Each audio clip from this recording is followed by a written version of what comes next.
I'm Nimrod, and I'll give a joint talk along with Meital and Shir that's sitting right there. This is about work we did with our advisor, Ran Yahav. Okay, so let's get to the talk. So here's the outline. We're going to introduce the problem and talk about our motivation for doing this research. Then we'll get to the fun part, the attacks. You'll see two demos here of two attacks. We'll talk a little bit about defense because no one cares about that, right? And then we'll get to the summary. Okay, so navigation, like most content, is becoming social, right? So you have Waze, which is this social navigation app that has over 50 million users, maybe even more right now. And they're crowdsourcing all of their data, right? They're taking the route information, the congestion, the timing, even the maps themselves. They're taking all of that from the crowd. But the crowd is oblivious to the consequences of this crowdsourcing process. So we asked the questions, what kind of attacks can be applied here in this context? And how to mitigate those attacks. So here's a little origin story for you. So that's me. I'm a graduate student at my school. So I had this idea while I was driving out of congested Jerusalem with Waze on a Thursday afternoon. And I was thinking to myself, well, if I could make Waze think that there's a traffic jam in my route, then it would send all the other people on other routes, right? And I'll have the road for myself, and it would be great. Because in Israel, everyone uses Waze. So I thought about it. And as a joke, I called my advisor, which is this guy, and told him. Now he's a very serious guy, as you can see, so he took this a bit too seriously. And then enter undergrads, as you can see. Now there's an asterisk there because they're graduate students now, so. At the time, but they took this on as a project, and the result was this. Okay, so we had some success in performing that attack, and we got some attention from the media, which is nice. And this was about a year ago. Okay, so let's talk about what happened and what we did. So just to be scientific about it, our research goal was to successfully apply a Sybil attack to social navigation. Now, a Sybil attack is where an attacker gains a disproportionate amount of influence in a reputation system, and it's named after this book, Sybil, which is about a woman with 16 different personalities. Interesting read. Here's some motivation. Let's go to the press for motivation. So there are these guys from LA. They're really pissed off, right? They bought nice houses in quiet neighborhoods in Los Angeles, and then Waze comes in, and because LA is so congested, they started sending people through routes that go through their neighborhoods, and they're really angry about it. So they're trying to create fake congestions, fake traffic jams to make people get out of their neighborhood. Really nice guys. They're not very successful, by the way. They couldn't really do it. Another more serious issue is police forces in the United States. They're actually accusing Waze of helping criminals because in Waze you can report locations of cop cars. And so they're really angry about it, and they also even started actively reporting false locations of cop cars, which is kind of ironic because it's kind of illegal to do that. But yeah, and another motivation, this would probably apply to the crowd here. It's always nice, right, when someone says, no, you can't do this to our app or to our code, to come and say, yes, we can, haha. Okay, so here's some motivation for you.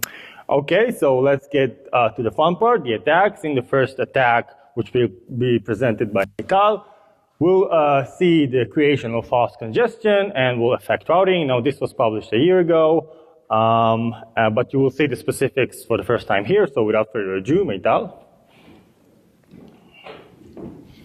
Thank you. Hello? Okay, thank you, Nimrod. Everyone, my name is Meital, and I'm going to present the first attack. Let's start with 3 short videos that illustrate what we did, and then I will try to show you how we did it. All these videos were taken in Israel, and Waze can only show you the local language in their maps. So if someone wonders what is this weird language, the answer is Hebrew. So the first video shows our campus, the Technion campus, in an ordinary day. It also shows Waze response to our request to get to the other side of the Technion. So let's see it. It should be music on.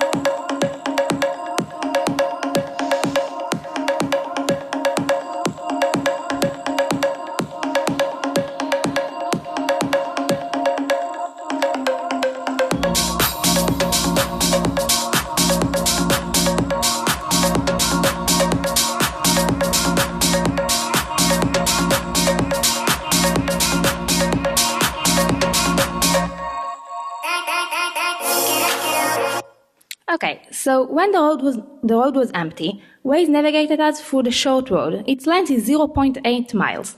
The next video was taken after we executed our attack. A traffic jam was created.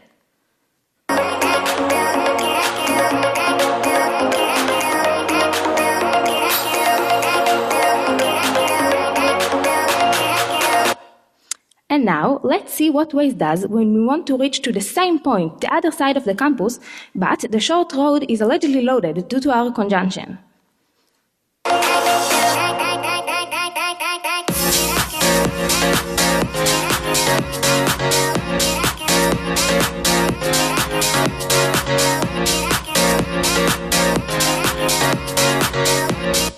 The navigation was changed.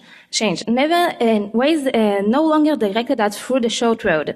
The new suggestion is 0.4 miles more than before. We affected the whole area routing options. And now, to see how it works, give me a second to open my virtual machine and start the process. So just a second. Okay.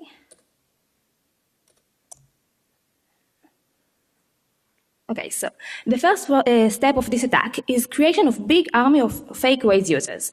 We use the out-of-the-box Android emulators, which are supplied with the standard Android development kit. These emulators are easy to use, but are unstable and may crash from time to time. This fact did not affect our attack because we always created more emulators than we actually needed. If you'll take a look at the screen now, you will see that I've already initialized 3 emulators and supplied them with Waze and our traffic application. This is only a mini demonstration that with a smaller configuration than the one that actually needed in order to create the traffic jam, but it shows the bot creation process. We have a larger group of emulators running on a remote computer back there at home, and we will get back to it later on. So to control and command these emulators, we use the Android debugger bridge, or just ADB, that gives us the ability to communicate with them. We can control them to perform any desired task, from writing a text, like you will see in the screen in a second, or tapping the screen. Waze actually helped us in facilitating this attack. They logged the name of each new activity. Activity is a screen, so they logged it. So we can easily track the status of our action and see if we can move on or should fix something. Another interesting thing is that Waze has a reputation system that ranks its user by the seniority. We found out that even a baby Wazer, which is a new Waze user, can affect the map and create a traffic jam. So to harden the process of classification of our Wazers as malicious, we decided to register with random information in each time, so each attack was actually carried by a brand new army of bots. In a second, we will have 3 fresh new Wazers that are ready to use and carry this attack. We won't see the maps yet because the emulators don't have any location set. To supply this information, we created our own app that gives the emulators information about the location. But when a new location is supplied, Waze has to calibrate its maps in order to show them. This process is taking a while, so I'll give you a glimpse now to our remote computer where the location is already set. So just a second. No. Okay, so here you can see 12 emulators running inside the Technion campus. we can control them to drive in any movement pattern. Let's try to change the speed to 300 kilometers per hour. Don't try it at home, of course, just a second. The internet is pretty...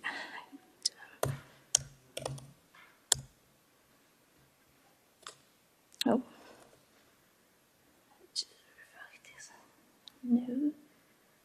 Oh, this one. Okay, so they changed their speed now. We found out that Waze algorithm is a relative one, means that we should learn the app that it is okay to drive fast inside the desired location. In this case, our campus. So we set the speed to be 100 kilometers per hour, and then the driver was programmed to drive with a gradual slowdown fragmented by stops, like in a real traffic jam. And it was the movement pattern that actually created that traffic jam. And now I really wanted to show you the live map with a red route, which is assigned for heavy conjunction that our emulators was just create. However, Waze has finally changed something in its algorithm in the last few weeks, and this attack is no longer possible under the same configurations. We believe that we have a big part of this change, and we're kind of happy about it. And now let's go back to Nimrod that will explain us more about the implications of this attack. Thank you. Okay. Yeah. Okay. So thank you, Ital. Let's try to go back to. Yep. There it is. Okay. Great. So a bit of responses for our work.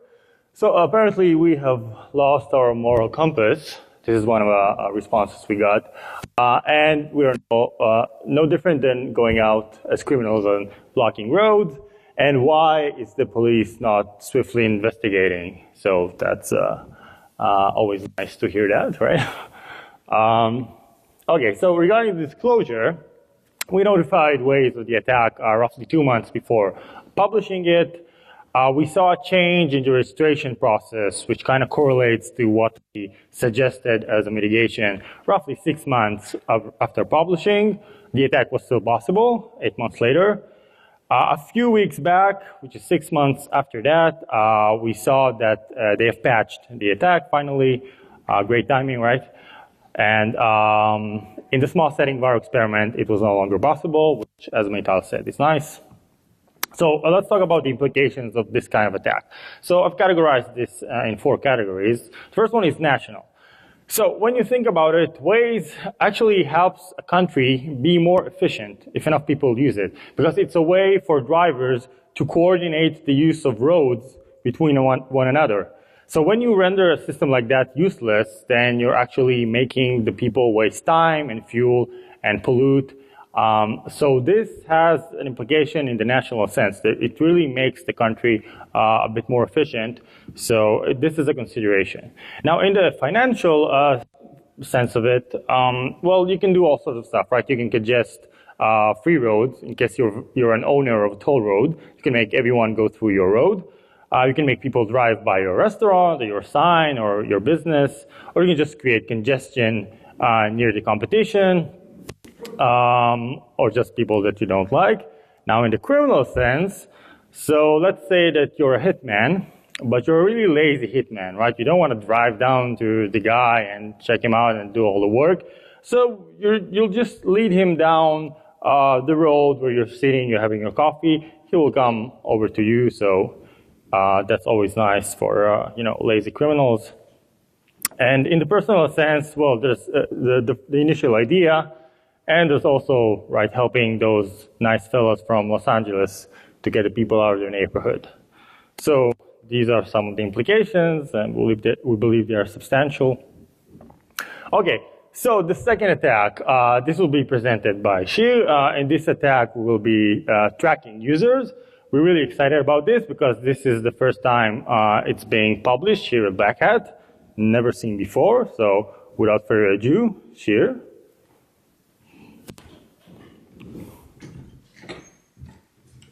Thank you. Hello, everyone. I'm Shir Yadid, and I will present the user tracking demonstration. So first of all, let's see it in action. So let's switch to the other computer. I hope this works. It worked a minute ago, but the internet connection here is not quite well. So you can see we have a tablet and a webcam, and we change our location. It takes a while. Then it finds users on the screen, but I can see that the internet connection is not working so well. So I'll just start the backup video.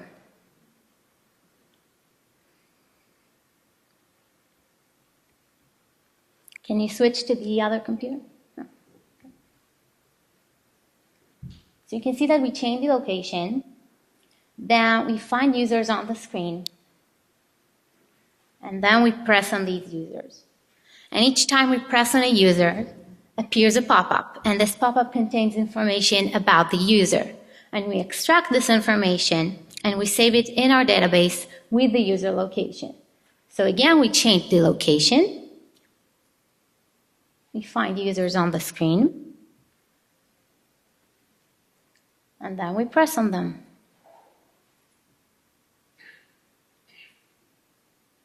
Okay?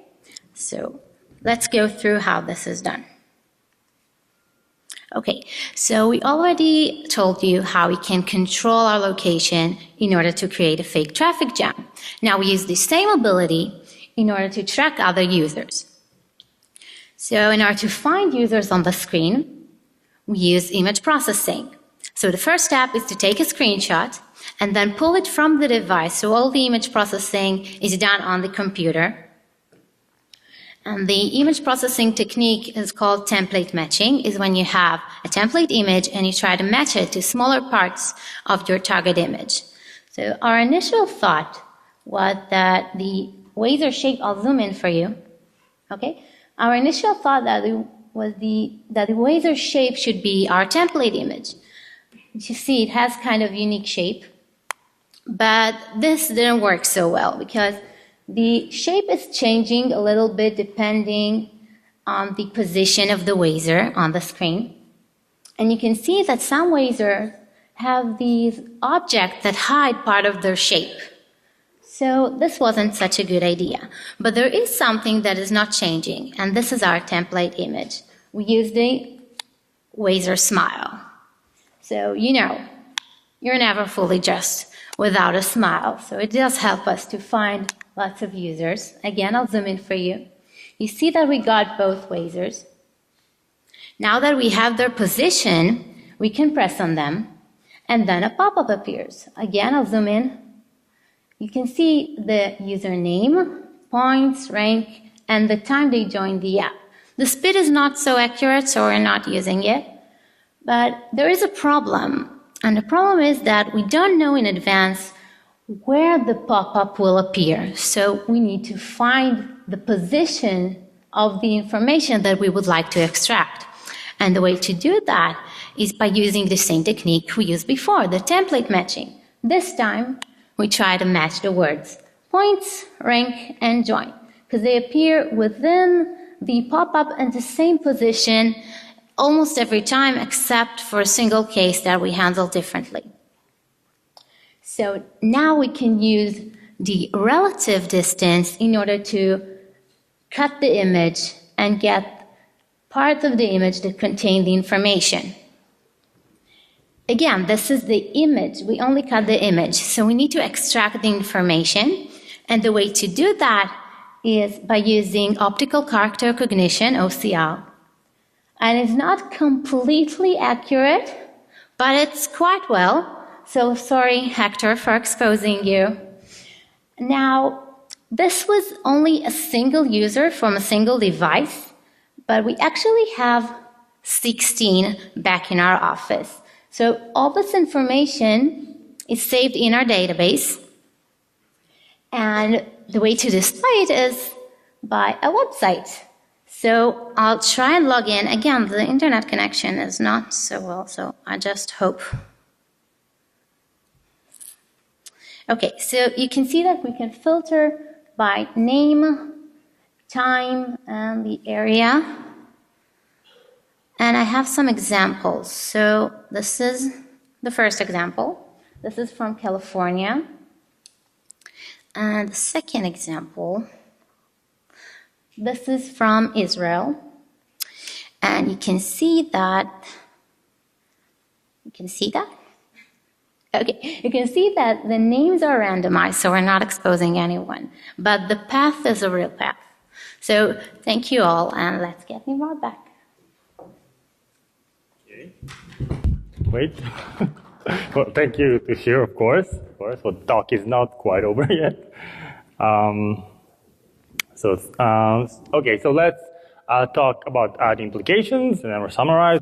So this is kind of a two-way street, pun intended. You can track location once you have someone's handle, right? You can follow him and get his location, as we've seen. But it's not that easy from knowing just a person what is their Waze handle, right? You can't just walk up to a guy in the street and say, like, are you Hector, that Hector guy?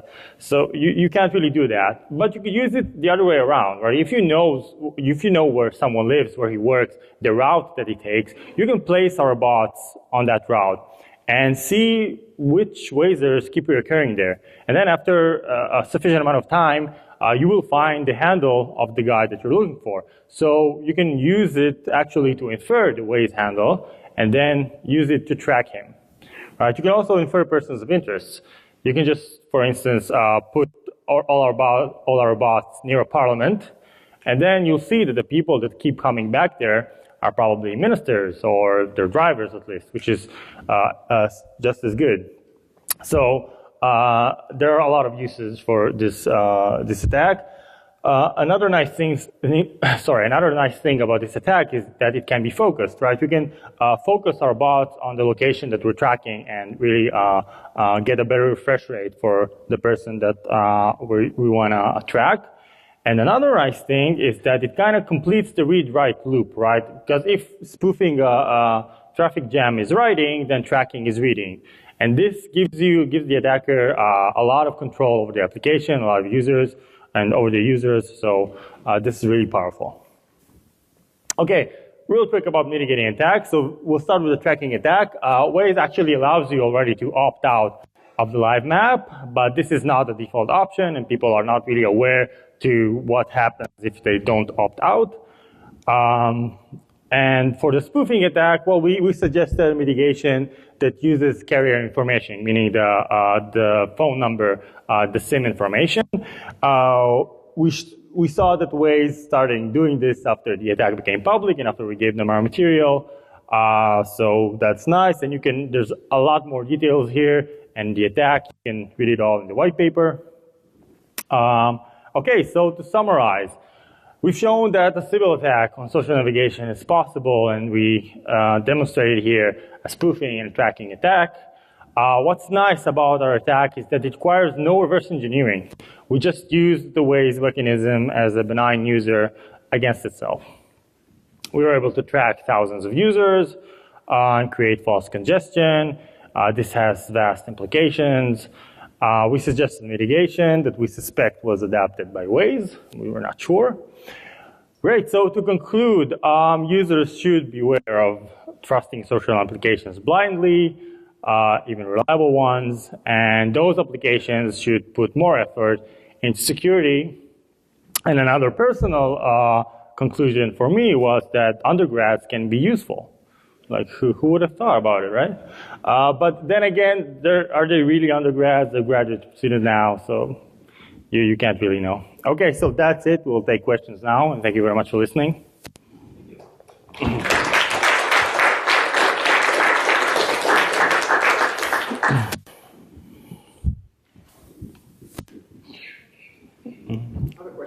Yeah. Did you have any actual conversations with Waze, or did you just send them an email and wait for a long reply? Yeah, that's a nice question. So we notified them 2 months in advance with the mail. We got one single response for the whole thing, which was like one line of text, which was like, "Thanks, we're looking into that." And other than that, they did not respond to our queries. But we believe that they did use the results, so that's nice. Okay. Sorry, follow-on question. Yes, Paul. My understanding of Waze is that the way it can be effective is if everybody blindly trusts it.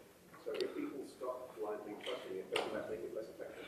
Well, you don't have to blindly. Well, you need to trust it, but it needs to give you a reason to trust it, right? It needs to at least be able to overcome some very minimal standards for security. It should be able to somehow verify that you are a human user, say for using your phone number or at least using Facebook account, something.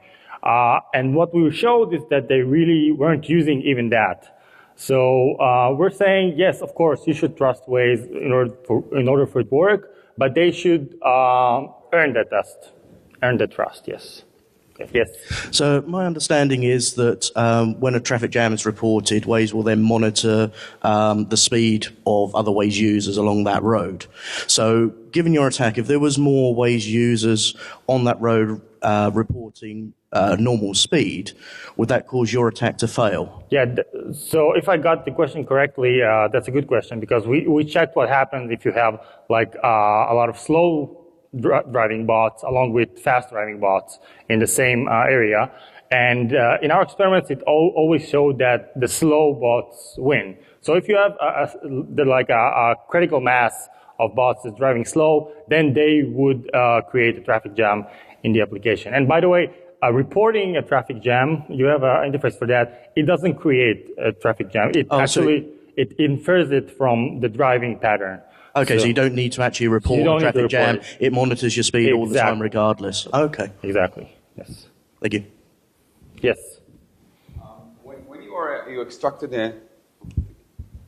When you extracted the information from the small icons of the users, did you notice a communication between the application and the server? Or is it all the information on all the users that are visible on the map at the specific moment already exist in the application? So I think you're asking if the data is retrieved upon a click, or is it already there? Yeah. Yes. Do we have? Actually, we would not check that. So we just use. Sorry. Mm-hmm. Well, yeah, it's. I don't think that it's completely real time. It has some relative delay, a small delay. I think that you get that data once you get the icon of a Wazer. You get that data already, so there's no communicating backwards. But we honestly don't know, so you need to verify that. Okay. And another question: do you think that any kind of anti-automation technique in the server side could prevent this? When you are mounting this attack, do you look like a regular user in the application, or do you look like someone that goes really, really, really fast? Right. So that's also a great question because we did offer some mitigation that is like that. So we said that Waze can do more to verify that this is a user behavior just from its behavior, right? And because we did have cases where the Wazers drove really, really fast, but they were still marked as legitimate Wazers. So you can do a lot there, right? You can see that all of our bots were created, bam, at one instance, all of them together in the same location, and they were all driving together. And we thought initially, well, maybe Waze is catching that. And then we started trying to split them apart, but eventually found out that this is not the case. We were able to mount the attack with a bunch of Wazers all created instantly and driving together. So they performed initially no effort in trying to remove automation, in trying to make sure that this is not a machine driving there. So initially, no. Right now, I don't know. I hope that they're doing a better job. Okay. Okay. Thank you. Thank you. Yes.